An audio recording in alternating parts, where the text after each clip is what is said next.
कोई घर नहीं, तू आके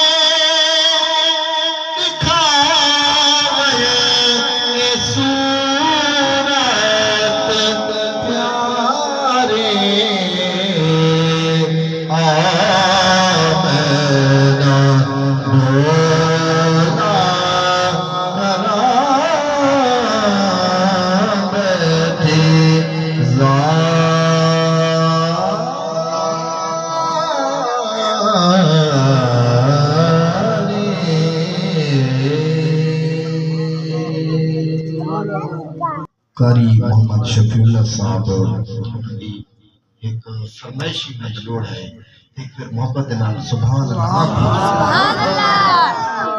सुभान अल्लाह वक्त लगदा है उस टाइम थोड़ा तो तुसा आयो मारा तो उस टाइम बड़ा पुरजोश तरीके दे नाल मारा है ते वक्त लगदा है थोड़े थोड़े थक गए। आका अलैहिस्सलाम दी महफिल दे विच बैठे बैठे जाल मामा मरे सी दे विच सुभान अल्लाह माशाअल्लाह दी दाल जेड़ा नकीब महफिल है तिलावत करने वाला नात ख्वान चाहिए हक बना है। एक बार आंखों मोहब्बत